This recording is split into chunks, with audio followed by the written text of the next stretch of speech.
तो यार आज की वीडियो होने वाली है one of the best villain in whole anime यानी ऑल फॉर वन के ऊपर। अब मैं ये नहीं कह रहा कि ऑल फॉर वन सबसे ज्यादा स्ट्रॉन्ग विलन है इसलिए वो one of the best villain है, नहीं। एक विलन को बेस्ट चीज बनाती है उसके इविल काम, और ये बंदा जितने इविल काम करता है आई डोंट थिंक ज्यादा विलन ऐसा करते हैं। मतलब सिर्फ एक क्वर्क के लिए इसने कितने सारे लोगों को मार डाला, इनफैक्ट अपने भाई तक को मार डाला। इस हद तक गिरा हुआ है ये बंदा। तो इसी बंदे का एंड कैसे होता है मैच में, यही जानेंगे आज इस वीडियो में। So if you are interested keep watching.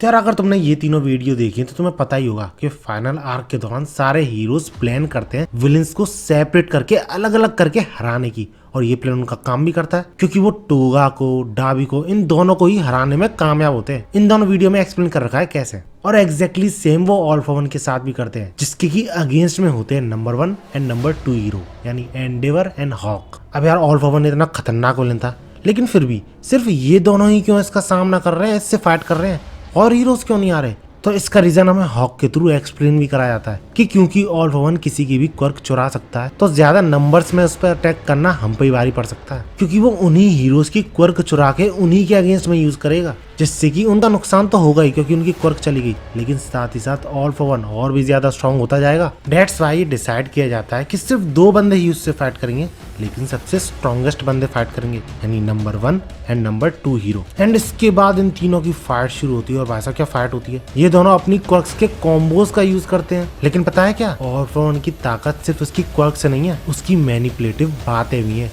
जो कि काफी हद तक उसके अपोजिशन को मैनिपुलेट कर लेती हैं, और ऐसा ही वो हॉक के साथ भी करने की कोशिश करता है। लेकिन अपना हॉक इतना कमजोर नहीं था मेंटली, बंदा उसकी बातों पे हंस जाता है। अब इसके बाद जब फाइट आगे बढ़ती है, ऑल फॉर वन पे भारी पड़ते हुए दिख रहे होते हैं ये दोनों यानी एंडेवर और हॉक्स। तो इसके बाद ऑल फॉर वन एंडेवर को मैनिपुलेट करने की कोशिश करता है, उसके गुस्से का, उसके स्ट्रेस का फायदा उठाने की कोशिश करता है, क्योंकि ऑल फॉर वन को सब कुछ पता था ना यार एंडेवर के बारे में कि डाबी उसका बेटा है और उसके एक बेटे से यानी बड़े बेटे से छोटा बेटा फाइट करने गया है। तो इसी के मजे लेते हुए वो ये बोलता है कि तुम्हारा ध्यान मुझे यहाँ पे क्यों नहीं लग रहा, तुम फाइट तो कर रहे हो लेकिन तुम्हारा पूरा ध्यान यहाँ पे नहीं है, जबकि सारे यहाँ पे जो हीरोज हैं उनका पूरा ध्यान अपनी अपनी फाइट पर है। अच्छा, इसका रीजन शायद ये है कि तुम्हारा जो मास्टरपीस है वो तुम्हारे फेल्ड एक्सपेरिमेंट को खत्म करने गया है। अंदर ही अंदर काफी ज्यादा खुश हो रहे होगे तुम, है ना। अब इसके बाद हॉक से समझाने की कोशिश तो करता है एंडेवर को, लेकिन वो सुनने को तैयार नहीं, उसका गुस्सा बढ़ता जा रहा होता है। लेकिन प्रॉब्लम तो तब क्रिएट होती है जब ऑल फॉर वन ये बोलता है एंडेवर से, तुम्हें कभी भी टोया की बॉडी मिली नहीं उस इंसिडेंट के बाद, है ना। और इसी के बाद ऑल फॉर वन कुछ ऐसी बातें बोलता है जिससे कि एंडेवर को रियलाइज हो जाता है कि डाबी को ऐसा विलेन बनाने के पीछे पूरा का पूरा हाथ ऑल फॉर वन का ही है। और मैंने तुम्हें इस वीडियो में भी तो एक्सप्लेन किया था कि डाबी के उसी इंसिडेंट के बाद ऑल फॉर वन आता है, उसकी बॉडी को वहां से ले जाता है ट्रीटमेंट के लिए, एंड दैट्स व्हाई एंडेवर को कभी भी डाबी की बॉडी मिली नहीं उस जगह पर। और ये सुन के तो हॉक भी शॉक हो जाता है that he still had such a nasty card to play, but still वो एंडेवर को समझाने की कोशिश करता है, लेकिन एंडेवर एक नहीं सुनता यार। उसका गुस्सा चरम सीमा पे था, बंदा लिटरली बावला हुए जा रहा था, गुस्सा सर चढ़ गया था उसके, और इसी का फायदा उठाता है ऑल फॉर वन, उसे काफी तगड़ा डैमेज देके। और इसी के बाद ऑल फॉर वन रुकता नहीं है, वो एक साथ हॉक पे और एंडेवर पे दोनों पे अटैक करता है और हॉक को चैलेंज देता है कि अब डॉज करके दिखा। और इससे पहले कि हॉक समझ पाता है कि उसे क्या करना चाहिए, वहां पे आके ये दोनों बंदे यानी बच्चे उसको बचाते हैं, जिसपे पहले तो हॉक काफी ज्यादा शॉक होता है, लेकिन बाद में वो उन दोनों से यही बोलता है कि तुम दोनों यहाँ पे क्या कर रहे हो,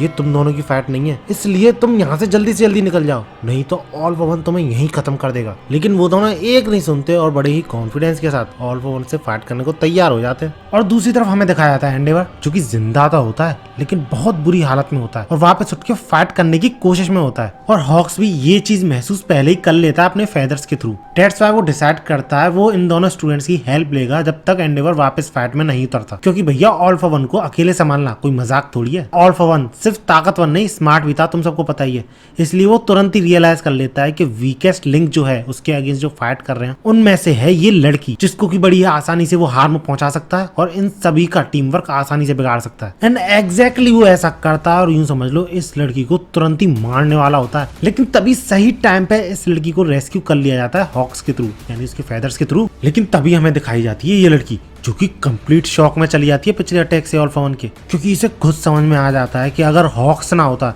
यानी उसके फेदर्स ना होते तो वो अभी तक मर चुकी होती। और अब जाके उसे समझ में आता है कि क्यों ऑल फॉर वन से पंगा लेने में सबकी फटती है। और इस लड़की के ऐसे रिएक्शन से ऑल फॉर वन से बोलता है, अरे अरे तुम तो कहाँ पर रही हो, तुम्हें क्या लगा था यहाँ पर पिकनिक चल रही है, तुम ज्वाइन कर लोगी समूह को। और ऐसा कहते हुए ऑल फॉर वन कितना बड़ा अटैक करता है इन दोनों पे, तुम देख ही सकते हो। और दूसरी तरफ हॉक्स, उसको भी ऑल फॉर वन अपने दूसरे हाथ से संभाल रहा होता है। और क्योंकि हॉक्स भी इस बार इन्वॉल्व नहीं हो पाता बचाने में इन दोनों को, तो इसलिए इन दोनों को ही काफी ज्यादा डैमेज पहुंचता है। और ये लड़की तो लिटरली अपना एक कान खो देती है, लेकिन ये बंदी हार नहीं मानती और ये शो कर देती है कि क्यों वो ऑल फॉर वन के अगेंस्ट में इस फाइट में उतरी है। एंड द रीजन इज, ये अपनी साउंड वाइब्रेशंस के थ्रू ऑल फॉर वन का ये जो मास्क है इसको क्रैक करना चाहती थी, सो डैट हॉक्स आसानी से इसे तोड़ सके। लेकिन guess what, all for one इस साउंड वेव के अटैक से भी छुटकारा पा सकता था, लेकिन उसके अंदर की ही क्वर्क्स उसे रोकने लग जाती हैं। एंड दैट्स व्हाई वो कुछ भी करने में डिले कर देता है और उतने में हॉक्स आकर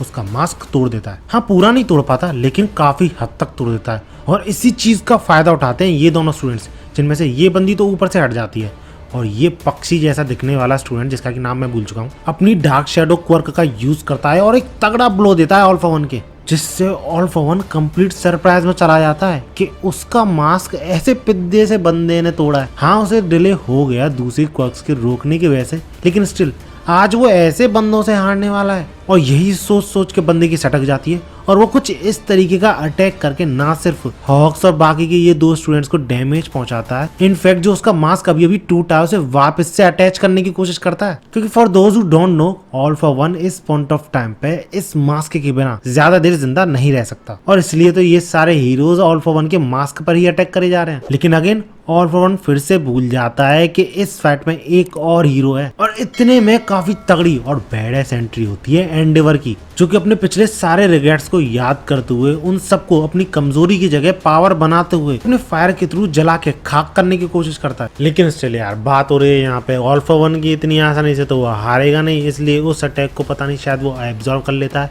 या फिर नलिफाई कर देता है। लेकिन इसी के साथ साथ अंदर अंदर वो ये भी सोच रहा होता है कि बाल बाल बच गया वो, क्योंकि उसे अंदाजा था कि एंडेवर वापस जरूर आएगा और उसके साथ कुछ ऐसा ही होगा, इसलिए वो उस अटैक से बच पाया है। लेकिन भैया एंडेवर एक और तगड़े अटैक की तैयारी में था। वो some kind of fire fist बनाता है और हॉक्स के फेदर्स के थ्रू अपनी स्पीड बढ़ा के एक इंस्टेंट में ऑल फॉर वन को बिना मौका दिए वैनिशिंग जेटवन नाम का अटैक करके उसे जमीन में पेल देता है। और क्योंकि इसके बाद भी एंडेवर रुकता नहीं है और बहुत तगड़ी फाइट चल रही होती है उसकी ऑल फॉर वन से, तो बाकी के हीरो से दूर भागने लग जाते हैं, क्योंकि अगर वो इस फाइट के आसपास भी भटके तो ऑल फॉर वन का तो पता नहीं, लेकिन एंडेवर के थ्रू जरूर मारे जाएंगे। क्योंकि एंडेवर पिछले अटैक के बाद ऑल फॉर वन को पकड़ता है, जमीन में घसीटते हुए काफी दूर तक ऑल फॉर वन के मास्क और उसकी बॉडी को चकनाचूर करने की कोशिश करता है। लेकिन ऑल फॉर वन वो अभी भी नहीं मानता, बंदे को अभी भी क्वर्क्स की पड़ी है, क्योंकि वो एंडेवर की भी क्वर्क स्टील करने की कोशिश करता है। लेकिन एंडेवर अपनी आंखों से लिटरली लेजर शूट करता है और ऑल फॉर वन जिस हाथ से उसकी क्वर्क स्टील करने वाला था उसका कुछ ऐसा हल कर देता है। सही में यार, बंदा 2-3 पैनल्स में इतना ज्यादा बैडेस बन गया। एंड काफी दूर तक घसीटने के बाद एंडेवर ऑल फॉर वन को आसमान में ले जाता है और काफी ज्यादा खतरनाक अटैक करता है, जिससे कि लिटरली ऑल फॉर वन जो था खाक में बदल जाता है। तुम देख भी सकते हो इस पैनल में बंदे की बॉडी ऑलमोस्ट धूल बन चुकी है। और जब एंडेवर को लगता है कि फाइनली उसने अपनी ड्यूटी पूरी करी और ऑल फॉर वन को हरा दिया, तो guess what, all for one अभी भी नहीं हारा था। बंदा लिटरली ऐसी स्टेट में भी हंस रहा था, क्योंकि as always all for one के पास ऐसी सिचुएशन के लिए भी बैकअप प्लान था। अब यार ऑल फॉर वन पागल तो था नहीं जो ऐसी सिचुएशन में बिना कोई रीजन के हंसेगा। और उसके ऐसे बिहेवियर का रीजन जब रिवील हुआ था ना, सारे एमएचए फैंस के होश उड़ गए थे, क्योंकि यार बंदा लिटरली अपनी प्राइम फॉर्म में चला जाता है। यानी उसकी जिंदगी का एक ऐसा टाइम जब उसकी बॉडी परफेक्ट शेप में भी थी और उसके पास सबसे ज्यादा क्वर्क्स भी थी। और अगर तुम सोच रहे हो कि यार ऑल फॉर वन ऐसा कैसे कर पा रहा है, तो भैया इस चीज के पीछे भी वही मैजिकल लड़की थी जिसका की नाम था एरी। अरे वही लड़की जो कि ओवरऑल के कब्जे में थी। इसी की पावर्स को किसी तरीके से यूज करके ऑल फॉर वन ऐसा कर पा रहा है, और ये चीज हीरोज को कितना बड़ा शॉक देती है तुम देख ही सकते हो। और इसके बाद यार सबसे पहले ऑल फॉर वन ज्यादा कुछ करता नहीं है, सिर्फ एक फीमेल हीरो की क्वर्क चुराता है। लेकिन वो ये चीज जिस तरीके से करता है ना, वो देख के सारे हीरोज की फट के हाथ में आ जाती है। एंड आई एम श्योर वो सब लोग यही सोच रहे होते हैं कि इसे हराएंगे कैसे। और इससे पहले कि हीरोज ऑल फॉर वन के अगेंस्ट में कुछ कर पाते हैं, उन्हें एक और बहुत बड़ा सरप्राइज मिलता है। वो रैप वाला बंदा जो था, यानी विलेन जो था, वो फ्री हो जाता है और सारे विलेन्स की हेल्प कर रहा होता है उनके गोल्स को अचीव करने में। Like Shigaraki, Dabi and Toga. अब ढाबी और टोगा की किस तरीके से हेल्प की थी इस ब्रेव वाले बंदे ने, वो तो हम इन दोनों वीडियोस में देख चुके हैं। एंड शिगाराकी की ये हेल्प कैसे करता है वो हम आने वाली वीडियोस में देखेंगे। फिलहाल बात करें ऑल फॉर वन की, तो ये सारी चीजें अभी भी सब कुछ उसके प्लान के अकॉर्डिंग चल रहा था, क्योंकि बंदे के पास बैकअप प्लान का भी बैकअप प्लान होता है। एंड एट द एंड सारे प्लान्स एक ही गोल की तरफ कंसंट्रेटेड रहते हैं ऑल फॉर वन के, वो है वन फॉर ऑल को स्टील करना। और ये चीज मैं नहीं बोल रहा, वन फॉर ऑल खुद बोलता है, क्योंकि वो हर तरीके की सिचुएशन को पहले से ही प्रिडिक्ट करके चलता है, एंटिसिपेट करता हुआ चलता है कि अगर ऐसा हुआ तो ऐसा करना है, ऐसा हुआ तो ऐसा करना है। और क्योंकि ये सिचुएशन भी उसके प्लान के अकॉर्डिंग थी, जिसमें कि टोगा डबल की क्वर्क का यूज करके अपने क्लोन्स बना के केओस फैलाएगी, यानी शुद्ध भाषा में बोलूं तो भसड़ मचाएगी इधर उधर, कोई एक दूसरे से फाइट कर ही नहीं पाएगा ढंग से, क्योंकि सब जगह उसके क्लोन्स बिखरे हुए होंगे। और इसी भसड़ का फायदा उठाते हुए ऑल फॉर वन वहां से तुरंत ही भाग लेता है, लेकिन उसे सही टाइम पे रोकने पहुंच जाता है हॉक्स, जो कि बैडली मैनेज कर पा रहा होता है ऑल फॉर वन को रोकने में अकेला, जिसपे ऑल फॉर वन फिर से वही मैनिपुलेटिव बातें करना शुरू कर देता है उससे। लेकिन हॉक्स भी कम नहीं था, वो भी उसकी दुबती नस पकड़ लेता है, ये बोलकर कि तुम्हें किस बात की जल्दी है, तुम्हें शिगाराकी पे ट्रस्ट नहीं है या फिर कोई और ही बात है, क्यों इतनी जल्दी में उसकी तरफ भागे जा रहे हो तुम। जिसपे ऑल फॉर वन सीरियस, और उसी के थ्रू हमें ये पता चलता है कि शिगाराकी अभी कंप्लीट नहीं है, यानी वो फुली शिगाराकी की बॉडी पे कंट्रोल नहीं कर पाया, अपनी विल उसकी बॉडी में ढंग से प्लेस नहीं कर पाया है। और यही चीज हॉक्स भांप लेता है ऑल फॉर वन के एक्सप्रेशन से, और इसलिए वो एंडेवर से ये भी बोलता है कि टोया जो वहाँ पे ब्रेव वाले बंदे की मदद से पहुंच गया है, सब जगह फायर का यूज करके, उसकी हीट का यूज करके हीरोज के लिए लड़ना मुश्किल कर रहा है, and that's why he need Endeavor to stop him. पे एंडेवर जो कि अपना एक हाथ खो चुका है ऑल फॉर वन से, अभी रिसेंट में जो हुई फाइट है उसमें, ऑब्वियसली इस बात को मान जाता है, क्योंकि हीरो की ड्यूटी तो उसने निभा ली ऑल फॉर वन को एक बार बुरी तरह हरा कर, अब उसे बाप होने की ड्यूटी निभानी है। अब ढाबी को तो ऑब्वियसली एंडेवर संभालने वाला है, तो ऑल फॉर वन को संभालने वाला बचा कौन? हॉक्स, जो कि कोशिश तो करता है ऑल फॉर वन को संभालने की, उसे रोकने की शिगाराकी के पास जाने से, लेकिन एज यू कैन सी ऐसा कहना और ऐसा करना, इसमें जमीन आसमान का अंतर था, जिस वजह से वो आसानी से हॉक्स के अटैक्स को डॉज कर रहा था। इनफैक्ट जब वो काउंटर अटैक करता है तो हॉक्स को लग भी जाता है, हॉक्स गायब होने लग जाता है, मानो कि उसका खेल खत्म, जो देख के इस स्टूडेंट की फटके चाट, जो कि बैकअप में था हॉक्स के। लेकिन गौर करने वाली बात ये थी कि हॉक्स कुछ बदला बदला सा लग रहा था, और इसके पीछे का रीजन था दूसरा स्कूल हेल्प करने आया हुआ था, और उसी में से एक स्टूडेंट की क्वर्क थी ये इल्यूजन क्रिएट करना, और इसी लड़की के साथ आता है यहाँ पे ये तूफान वाला बंदा। और ये सारे स्टूडेंट्स जो थे, जितने भी यहाँ पे प्रेजेंट थे, फाइट करने आए थे, वो सब शिकित्सु हाई के थे, जो कि ना सिर्फ हॉक्स को बचाते हैं, उसी के साथ साथ जो यहाँ पे रायता फैला हुआ था, भसड़ मची हुई थी, उसको समेटने में भी हेल्प कराते हैं। And that's it. क्योंकि ये फाइट काफी यार लंबी हो रही थी, तो इसलिए मैंने इस फाइट को 2 पार्ट में बांट दिया था। फर्स्ट पार्ट ये रहा, और सेकंड पार्ट में हम देखेंगे कि आखिर ऑल फॉर वन, जो कि अब अपने प्राइम में पहुंच चुका है, मरेगा कैसे, और मरेगा भी तो इसे मारेगा कौन, और क्या इतने सारे हीरोज मिल के भी ऑल फॉर वन के आगे इसमें टिक भी पाएंगे, ये सब कुछ जानेंगे अगली वीडियो में। तो इसलिए वीडियो अच्छी लगी तो लाइक जरूर करना, ऐसी ही वीडियोस के लिए मेरे चैनल को सब्सक्राइब जरूर कर लेना। मिलते हैं अगली वीडियो में, और भागो।